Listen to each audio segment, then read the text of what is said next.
What was widely considered ugly but is deemed attractive today. Profanity. It used to be a sign of the lower classes, of the uneducated, and something you didn't do in front of women and children.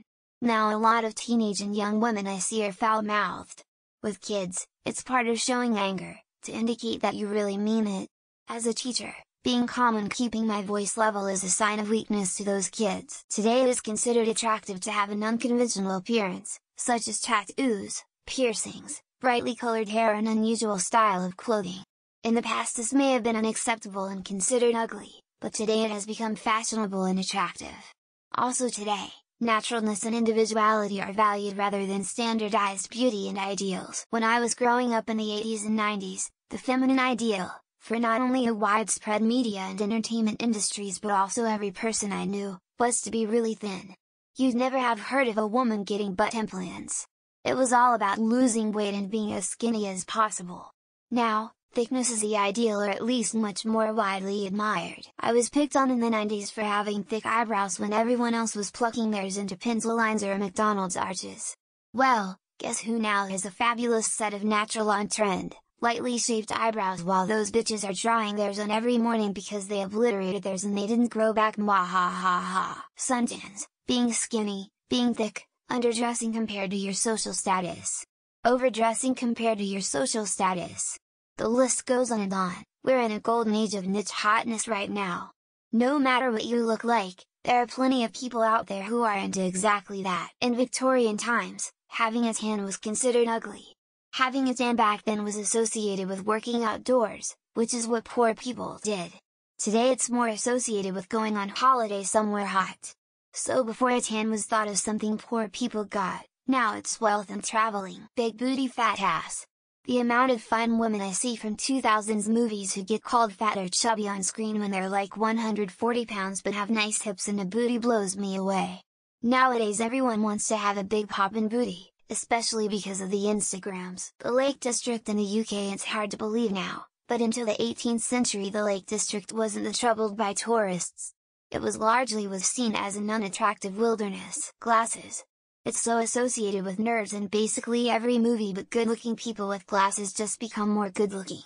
Edit THX for the upvotes.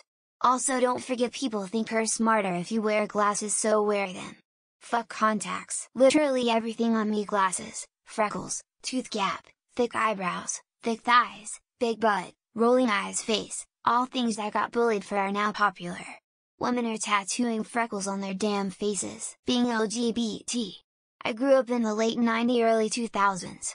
A lot kids in my school were bullied, harassed even if they were just a bit camp. Amazing and brilliant how far tolerance and acceptance has come. Being thin. Once upon a time being thin meant you were poor and malnourished, couldn't afford food. Having a big belly meant you were wealthy and had plenty to live on. Veiny hands on men. My dad says he was ashamed of his veiny hands and arms as a teen, whereas I got positive attention from girls for the same inherited trait. High-waisted pants and underwear.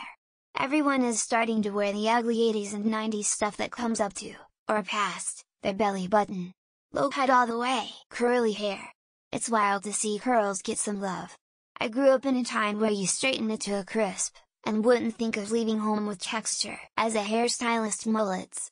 So many people are asking for them these days. If you live somewhere that hasn't had this trend yet, that you will soon. I promise. Thick women. People tried hard to fit the typical slim, model-like body image. Now people embrace their body, and men like myself love it. Gapped or natural teeth. Gen Z is definitely not as obsessed with picture-perfect smiles like prior generations. Good for them. Darker skin in the subcontinent, it's used to be unattractive. Now more people are appreciating the darker skin tone. Crocs. They were used for the movie Idiocracy cause they were so stupid looking and no one would ever wear them. Big butts.